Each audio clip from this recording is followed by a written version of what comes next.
Life After Prison. By Silencio, Kabanata 121. Nang marinig iyon ni Easton, nataranta siya at nagmamadaling nagpaliwanag. Jada, sinusumpa ko sa'yo, kahit kailan hindi kita niloko o sinabihan ng kasinungalingan. Makakapagpatoto din ang aking asawa. Si Lucy ay tulad ng takot na masaktan ang mga stones, kaya itinaas niya ang isang kamay at nanumpa. Tama iyan. Isa lang siyang basura at hindi kilalang tao, at kilalang kilala ko siya. Walang gaanong pera ang pamilya nila noon, at pinili kong makasama si Easton dahil nandidiri ako sa kawawang si Severin. At ilang araw lang siyang nakalabas sa kulungan. Nang makita ni Jada na tila nagsasabi ng totoo ang dalawa, tumanggaw siya at sinabing, "Sige, naniniwala ako sa'yo." Kung ganoon nga, malamang na nakilala niya lamang sina Henry at Larry sa loob ng ilang araw. Hindi ako naniniwala na ang relasyon nila ay magiging ganoon ka, Jose. Dahil sa maikling panahon lang sila nagkakilala, hinuhulaan ko na hindi masyadong malalim ang pagkakaibigan nila. Umiling si Victor. Maaaring hindi iyon ang kaso. Tingnan mo kung paano siya tretuhin ni Larry kanina. Kung ay target natin ulit si Severin, sa tingin ko, hindi ito hahayaan palagpasin ng Draco Hall.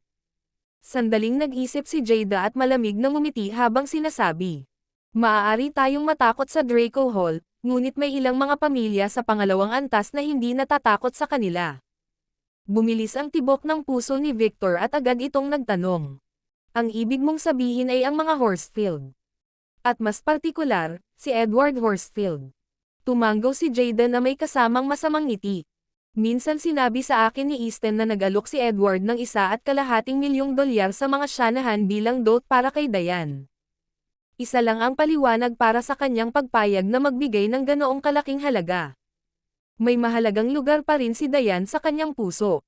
Kung gusto nating maghiganti, ang tanging pagpipilian natin ay paglabanan sina Edward at Severin. Nagliwanag ang mga mata ni Easton sa mungkahi niya. Tama ka. Bakit hindi ko naisip yon? Kahit si Draco Hall ay hindi maglalakas loob na saktan ang Horsfield, at kung matutulungan tayo ni Edward na patayin si Severin, hindi ba iyan ay maituturing na paghihiganti? Pinag-isipan ni Victor ang mungkahi at nagbigay ng kanyang opinyon. Iyon ay isang paraan upang gawin ito, ngunit si Edward ay isang hindi kapani-pani walang mayabang na karakter, at siya ay gumagawa ng mga bagay ng walang ingat. Dahil hindi siya mabuting tao, mas mabuting maging maingat ka kung magpasya kang makipag-ugnayan sa kanya. Huwag kang mag-alala, tatay. Ipaubaya mo na lang sa akin ang bagay na ito. Ang proyekto ng Liberty City ay naghahanap ng mga mamumuhunan sa lalong madaling panahon, tama ba? Dapat pagtuunan mo ng pansin yan. Ngumiti si Jada ng may kumpiyansa. Oo naman. Iiwan ko muna ang bagay na ito pansamantala at magtitiwala sa iyong kakayahan. Nakita ni Victor na ang kanyang anak na babae ay nagiging mas matino, at sa wakas ay nabawasan ang kanyang pag-aalala para sa kanya. Gayunpaman, pinag-isipan niyang muli ang mungkahi at nag-iwan ng isang huling salita ng payo para sa kanila. Siya nga pala, kailangan mong hayaan si Edward na malaman kung ano ang gagawin sa pamamagitan ng pagbibigay sa kanya ng mga pahiwatig, kaysa sa pagkuha ng isang aktibong papel sa isyong ito. Malamang na malungkot siya kapag naramdaman niyang ginagamit natin siya. Relax, tatay. Paniniguro ni Jada. Nakuha ko na ito. Sa tabi nila, kumunat ang noo ni Lucy sa malalim na pag-iisip bago tuluyang nagsalita. Kailangan nating tiyakin na ang ating plano ay hindi natuklasan ng Draco Hall. Maaaring natatakot sila sa Horsfield, ngunit tiyak na hindi sila natatakot sa atin. Talaga. Sumulyap si Victor nang may pagsang-ayon kay Lucy. Iyon ay isang napakalinaw na obserbasyon. Sa sandaling iyon, katatapos lang kumain ni Judith sa villa at medyo nag-aalala. Bakit hindi pa bumabalik si Severin? Agad namang lumapit si Diane para aliwin siya. Huwag kang mag-alala, nanay. Pumunta siya upang gamutin ang pasyente. Hindi magiging ganoon kagalang si Larry sa kanya kung hindi dahil doon. Ipinahayag ni Judith ang kanyang mga alalahanin. Hindi natin masasabing sigurado. Nag-aalala ako na baka hindi sapat ang kanyang mga kasanayang medikal, at sa huli ay hindi niya mapagaling ang ina ni Larry. Paano kung mabaygo ang paggagamot at lalo pang gumaling ang kanyang karamdaman? Ang masama pa, paano kung mamatay siya sa paggamot nito? Magkakaproblema si Severin kapag nagalit si Larry. Nagsimula ring mag-alala si Diane nang marinig niya ang pag-aalala ni Judith, ngunit ngumiti pa rin siya at sinabi. Naniniwala ako kay Severin. Babalik din siya kaagad. Sa sandaling iyon, isang sasakyan ang pumasok sa bakuran at huminto sa labas. Sa wakas ay nakabalik na sina Severin, Larry, at Blade. Severin, bumalik ka na. Kumusta ang iyong panggagamot? Gumaling na ba ang kanyang ina? Tumakbo si Judith kay Severin at hinawakan ang kamay nito nang makitang bumalik ito. Bago pa makasagot si Severin ay nagsalita na si Larry. Huwag kang mag-alala, madam, gumaling na ang lahat. Tunay na isang miracle doctor si Mr. Severin. Mawawala ang sakit ng nanay ko sa tulong ng ilang gamot pa. Salamat lahat kay Mr. Severin. Life After Prison, Kabanata 122. Magalang din ang ekspresyon ni Severin. Hindi ko alam kung paano kayo magpapasalamat sa tulong ni Blade kagabi at sa tulong nyo ngayon. Haha, walang anuman iyon. Ituturing na kitang big brother simula ngayon. Kung tutuusin, pinakitunguhan mo ang aking ina, at iyon ay mas mahalaga kaysa sa anumang bagay. Tawa ng tawa si Larry. Masyado kang mabait, sabi ko. Masyadong mabait. Patuloy tayong magtulungan sa hinaharap. Ngumiti si Severin. Nakatayo roon si Maurice na bakas sa mukha niya ang ginhawa. Ipinakita na ang kanyang anak ay may kakayahan at may pangako, at hindi na kailangang mag-alala ang sino man na maaaring dumating si Easton upang gumawa ng gulo sa kanila ngayong nakilala ni Severin ang isang tulad ni Larry. Sige na, magpapaalam na muna tayo sa ngayon. Nagpaalam sina Larry at Blade sa pamilya ni Severin at umalis na. Uminom ka ba? Hindi naiwasang magtanong ni Diane matapos maglakad at makasipsip ng mahinang alak sa katawan ni Severin. Napangiti si Severin. Oo. Masyadong magalang si Hallmaster Larry, at sinabi ko sa kanya na ayos lang na hindi magbayad para sa mga gastusin sa pagpapagamot, ngunit pinilit niyang uminom ako sa kanya, at pinilit din niya akong ibalik ako. Magiging masama ako kung tatanggihan ko ang alok niya. Natuwa si Diane sa narinig. Bakit kailangan mong tumanggi? Mabuti na lang at nagkaroon ka ng pagkakataon na makilala sila ng mas mabuti. Kung tutuusin, malaki ang naitulong nila sa atin ngayon, at kahit hindi kanya bilhan ng inumin, dapat ikaw ang bumili sa kanila ng inumin bilang pasasalamat. Humalaklak si Severin. Okay lang ang lahat basta hindi magagalit sa akin ang asawa ko dahil sa pag-inom ko. Inilibot ni Diane ang kanyang mga mata kay Severin ngunit nagbigay ito ng medyo coquettish vibe. Anong pinagsasabi mo? Hindi naman ako kasing tapang ng isang tigre. Hindi mo naman inaasahan na ako ang magkokontrol sa bawat kilos mo at pipigilan kang lumabas para uminom, di ba? Ayos lang ako basta huwag kang lalabas na nakikipag-inuman sa ibang babae. Ibang babae? Tiyak na hindi. Mayroon akong isang maamo, maganda, mapagbigay, at mabait na asawa. Ang ibang mga babae ay hinding-hindi may kukumpara sa aking asawa. Ipinagyayabang ni Severin kung gaano niya ipagmamalaki si Diane. Nararamdaman ni Diane ang lahat ng matamis sa kanyang puso ngunit nahihiyang ipinikit niya pa rin ang kanyang mga mata kay Severin. Oh, tigilan mo na yang kalokohan mo. Hindi ako ganoon kagaling. Hahaha, pero tama naman sila. Isa kang mabuting manugang. Tumawa si Maurice sa isang tabi. Napakaganda din ng nanay ko. Tumangala si Celine kay Diane na may pagmamalaki. Hindi alam ni Diane kung matatawa o maiiyak. Sinaman niya ng tingin si Severin, at mahinang sinabi. Ang iyong anak na babae habang tumatagal pagkatapos ay namamana ng lahat iyong mga katangian, Severin. Natuto pa siyang magsalita ng matamis tulad mo. Pero nagsasabi ako ng totoo. Tumawa si Severin. Sa pagtatapos ng gabi, gayunpaman, nagulat si Severin nang makita ang anim na sexy, nakaistilong damit na babae na sabay-sabay na lumabas sa kanilang pintuan. Ang kanilang mahaba at kulot na pinuno ang pinakamaganda sa anim. Nakasuot siya ng isang pares ng puting casual na sapatos at maikling maong na nagpapakita ng dalawang sexy na mahahabang hita, habang ang natitirang bahagi ng kanyang suot ay binubuo ng isang puting kamiseta, isang pares ng salaming pang-araw, at dalawang malaking hikaw. Pinaglalaroan ni Dayan si Celine sa bakuran, at napakunot ang noo niya nang makita niya ang lahat ng babaeng iyon na lumalapit sa kanya. At sino naman kayo? Tanong niya. Life After Prison, Kabanata 123. Ikaw dapat si Miss Dayan, di ba? Humakbang ang babae at ngumiti kay Dayan. Kami ang mga bodyguard na kinuha ni Mr. Severin. Mga bodyguard. Nabaluktot ang ekspresyon ng mukha ni Dayan nang marinig iyon. Ang mga babaeng iyon ay lahat ay may magandang figure, ang iba ay may katabi na babae, ang ilan ay may malamig na ugali, at ang iba ay masyadong masungit. Sila ay ganap na kabaligtaran ng kung paano dapat tumingin ang mga bodyguard. Severin. Nagngangalit si Dayan at hindi napigil ang sumigaw ng malakas. Anong problema, honey? Nang nagmamadaling lumabas si Severin, natigilan siya nang makita ang ilang sexy na nakadamit pambabae. Ah, sino sila? Oh, hindi ba ito ang mga bodyguard na kinuha mo? Seryoso ka bang sinasabi sa akin na hindi mo sila kilala? Sino ang sinusubukan mo ba akong lokohin? Lalong ikinagalit ni Dayan ang natatarantang mukha ni Severin. Naghinala siya na naghahanap siya ng mga manliligaw sa halip na mga bodyguard, at ang mga ito ay parang mga babae na naghihintay lamang na alagaan kaysa sa mga babaeng may kakayahang mag-alaga ng iba. Sa isip niya ay naliligaw na si Severin.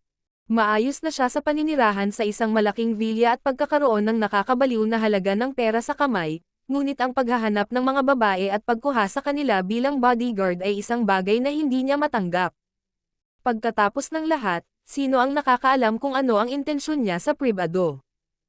Yung mga bodyguard na kinuha ko. Napakunot ang noo ni Severin at nakaramdam ng pananakit ng ulo habang nakatingin sa mga babaeng iyon. Oo, pinapante kami dito ni Warren. Lumapit ang isa sa mga babae at nakangiting sinabi.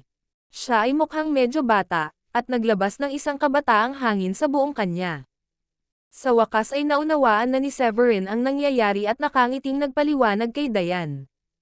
Ay oo, tinawagan ko ang isang kaibigan para kunin ako ng ilang mga bodyguard pagkatapos dumating ang Stones para manggulo sa atin ngayon. Nag-aalala ako na baka nasa panganib ang pamilya, kaya't nagpasya akong kumuha ng ilang bodyguard bilang proteksyon. Sa pagkakataong iyon, napakamot ng ulo si Severin sa kahihiyan, at nagpatuloy. Hindi ko inaasahan na ang aking kaibigan ay kukuha ng isang grupo ng mga babaeng bodyguard. Hindi mo maiisip na humiling na umalis, tama. Biglang nalungkot ang mukha ng dalaga. Oo. Alam mo ba kung gaano kahirap makakuha ng isang tao na kumuha sa amin? Gawin mo lang kami ng pabor at tanggapin mo kami. Lumapit din ang isa pang babae. Sa di kalayuan, lumabas sina Judith at Maurice at sinubukang alamin kung ano ang nangyayari doon. Ito ang mga bodyguards na kinuha mo, Severin. Babae silang lahat. May kakayahan kaya sila sa kanilang trabaho. At magkano ang gastos sa pag-upa sa kanila? Hindi naman natin kailangan ang mga bodyguard na ito, di ba? Lumapit si Judith at nagtanong. Malinaw na nag-aalala siya sa perang gagamitin sa kanila. Madam, nagbayad na po itong kaibigan ng amo namin. Upang maging tumpak, binayaran kami ng 10 taon ng sahod ng maaga. Bahagyang ngumiti ang isang babaeng may kulot na buhok at nagpatuloy. At saka, hindi mo pwedeng baliwalain ang mga babae. Makakalaban namin ang 100 lalaki nang walang anumang problema. Hindi nakaimik si Severin. Alam niyang umupa si Warren ng isang grupo ng mga bihasang individual, ngunit hindi na kailangang partikular na pumili ng magagandang babae. Inakala niya na hindi alam ni Warren na mayroon siyang asawa at anak na babae, kung hindi, 6 na lalaki ang ipinadala sa halip na 6 na babae. 10 taon ng sahod. Binayaran ng paunang upa. Kumunat ang noo ni Judith, tumingin kay Severin, at nagtanong. Severin, ano ang relasyon mo sa kaibigang iyon? Paano nila nagagawang magbayad ng napakaraming pera? Ang aming pagkakaibigan ay nabuo sa kapalaran. Tanging nasabi ni Severin. Ikaw ang may huling salita, honey. Kung gusto mo silang itaboy, itataboy ko sila. Kung gusto mong panatilihin ang mga ito sa paligid, pagkatapos ay gagawin natin iyon. Sigurado akong malakas sila sa alinmang paraan. Tumingin si Severin kay Dayan at idinagdag. Tapos muli, Sa tingin ko ang pagkakaroon ng mga babaeng bodyguard ay isang magandang bagay. Hindi sila magmumukhang wala sa lugar kung sasamahan ka nila sa pamimili, at mag-aalala ako kung may mga kasama kang mga gwapong lalaki sa tabi mo palagi bilang mga bodyguard mo. Nilaibat ni Dayan ang mga mata sa kanya nang marinig iyon. Hindi ko alam kung sinasadya mo o hindi na sabihin sa kaibigan mo na pumili ng magagandang babae bilang bodyguard. Agad na sumigaw si Severin. Hindi ka patas sa akin. Hindi ako nagkaroon ng ganoong uri ng ideya sa lahat. Ang hiniling ko lang ay maghanap siya ng mga bodyguard para protektahan ko ang pamilya ko. Hindi napigilan ni Dayan ang pagtawa. Sige, sige. Dahil binayaran na sila ng kaibigan mo, maaari na lang nating tanggapin. Pagkatapos niyang magsalita, tumingin siya sa 6 na magagandang babae sa harapan niya at sinabing, pero masyado yata kayong nagyayabang. Sigurado ba kayong kaya niyong harapin ang 100 lalaki ng mag-isa? Maaari bang ipakita ng isa sa inyo ang inyong lakas ngayon? Lumapit ang mukhang pinakabatang babae sa kanyang late teenager at tumingin sa Stone Lion malapit sa pinto na kasing tangkad ng isang lalaki. Pagkatapos ay tumingkayad siya at iniangat ito gamit ang isang kamay. Paano ito? Life After Prison, Kabanata 124. Bahagyang ngumiti ang dalaga at tinanong si Dayan kung nasisiyahan ba siya. Bahagyang bamuka ang mapupulang labi ni Dayan at tinakpan niya ang bibig. Ikaw ay masyado kang malakas. Mabuti ito para sakin, salamat. Napalunok si Maurice. Ang lakas mo ay walang makakapantay sa mundong ito. Malaki rin ang sweldo mo. Dati naramdaman din niya na lahat sila ay mukhang masyadong malayaw para maging bodyguard, pero ang lakas talaga nila ay sobra. Huwag kang mag-alala, tatay. Nabayaran na sila. Magiging mas ligtas ngayon na narito sila upang aitag kasama ka sa tuwing lalabas ka sa hinaharap.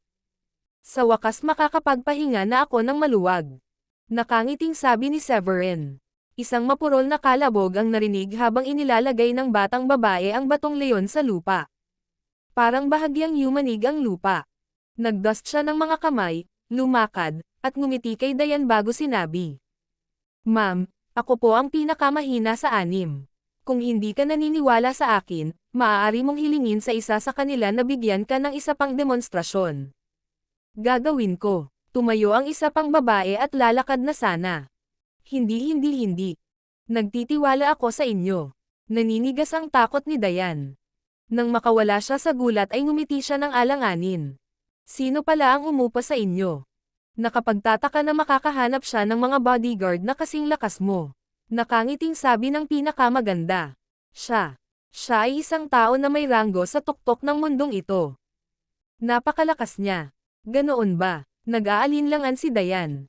Bagamat ang mga babaeng iyon ay may mga kasanayan, sila rin ay napakahusay sa pagyayabang. Siya nga pala, magpapakilala ako. Ang pangalan ko ay Wendy Newman. Lumapit ang leader nila at nagpakilala. Ako si Lily Sloan. Matamis na ngumiti ang dalagang nasa late teenager. Ang pangalan ko ay Kira Redmond. Sabi ng pinakakurbadong babae sa dami. Ako si Abigail Reed. At ako si Bailey Wild. Ang pangalan ko ay Naomi Jensen. Humakbang silang 6 at nagpakilala. Tungkol sa iyong mga silid, maraming walang laman sa itaas at ibaba. Huwag mag-atubiling pumili kung alin ang gusto mo. Sinabi ni Dayan sa kanila. Magayos kayo sa bahay. Maaari rin kayong sumama sa amin sa almusal, tanghalian, at hapunan kung gusto mo. Salamat sa paanyaya, pero mga bodyguard lang kami. Magiging maayos din kami sa pag-aayos ng aming mga pagkain ng mag-isa. Napangiti si Lily. Gumagana rin iyan. Pumayag naman si Dayan nang mapilitan sila. Matapos pag-isipang mabuti ni Severin ang kanyang sitwasyon, sinabi niya sa kanyang mga magulang. Nanay, tatay, dahil may mga bodyguards tayo ngayon, sa tingin ko kailangan ko na ring umupa ng mga katulong bukas. Kailangan natin ng mga taong maglilinis ng bahay at magluto para sa atin. May isang hilera ng mga bahay sa likod na partikular na para sa mga katulong, at magiging sayang kung iwanang walang laman ang lugar. Inilibot ni Judith ang mga mata kay Severin. Magiging sayang ang pera kung uupa ka pa ng napakaraming tao. Nakangiting sabi ni Severin. Ngunit ang pagkakaroon ng mas maraming tao sa paligid ay magiging mabuti din. Ito ay magiging mas mababa sa normal na pamantayan ng pamumuhay kung hindi tayo kukuha ng sinumang tagapaglingkod para sa gayong malaking villa. Tsaka masyadong mayaman na tayo ngayon. Sige, umupa ka. I enjoy ko na lang siguro ang buhay ko sa hinaharap. Sabi ni Judith sa tuwang-tuwa at nagpapasalamat na tono. Life After Prison, Kabanata 125.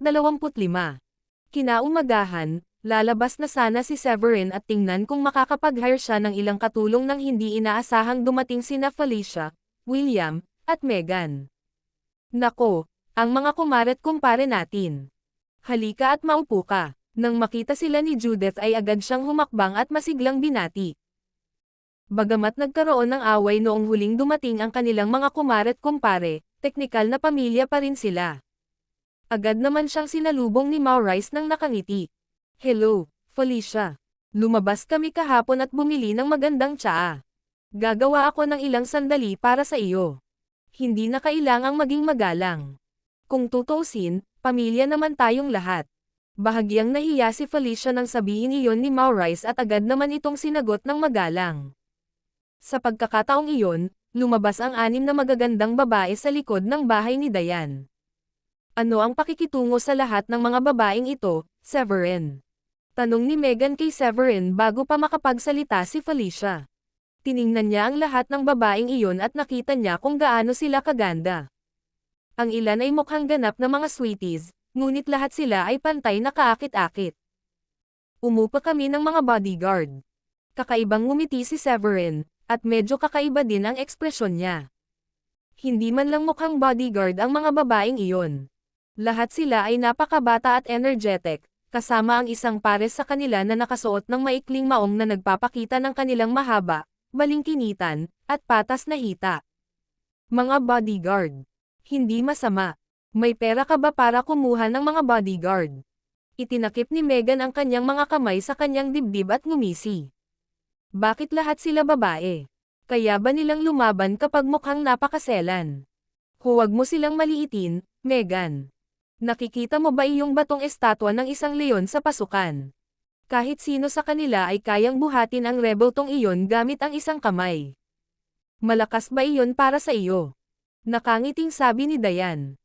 Lumingon si Megan at nakita niyang mas matangkad sa kanya ang estatwa ng halos isang ulo. Malinaw, hindi siya naniniwala. Hihihi, hindi ko alam na mayabang ka rin pala, Diane. Hindi ako naniniwala kahit kaunti. Nakangiting sabi ni Megan sa mukhang pinakabatang babae. Pumunta ka doon at ipakita mo sa akin. Napakasama ng ugali ni Megan noong panahong iyon, na labis na ikinagalit ni Lily. Ipinatong niya ang kanyang mga kamay sa kanyang dibdib at ngumiti ng masama. Bakit ko gagawin ang sinabi mo? Hindi ikaw ang amo ko. Tanging susunod lang ako sa utos ng amo ko at sa asawa niya. Hindi ko kailangang makinig sa mga kahilingan mo. Ikaw. Galit na kinagat ni Megan ang kanyang mga ngipin, pinandilatan ang batang bodyguard na nasa harapan niya, at naglamang. Bodyguard ka lang. Gaano kalakas ang loob mo na magsalita sa akin ng ganyan? Oo, bodyguard lang ako, pero hindi mo ako bodyguard. Maaari kong piliin na huwag pansinin ang iyong mga kahilingan kung gusto ko. Sinagot naman siya ni Lily. Hindi nakaimik si Megan. Sa huli, nakatingin lang siya sa kapatid, at nagreklamo. Tingnan mo, hindi mo ba nakikita ang mabait na ugali ng mga bodyguard mo? Ito ba ang mga uri ng mga tao na gusto mong kunin? Dapat ay kumuha ka ng mas matatandang lalaki. At least hindi sila magiging masuwayan gaya ng mga babaeng ito dito. Sa kanyang pagtataka, ngumiti si Diane ng mahina at sinabi. Sa tingin ko, tama si Lily. Siya ang bodyguard na kinuha namin ni Severin kaya wala silang obligasyon na makinig sa iyo. Kaya nga bodyguard namin sila at hindi bodyguard ng mga Shanahan. Hindi nakaimik si Megan. Galit na nagngangalit ang kanyang mga ngipin at hindi alam kung paano pabulaanan si Diane. Ang tanging nasabi niya ay, kung ako ang tatanungin mo, baka sumisipsip sila sa trabaho nila at takot lang ipakita ang kanilang kakayahan. Kahit na natutunan nila ang isang bagay o dalawa, malamang napalabas lang ito.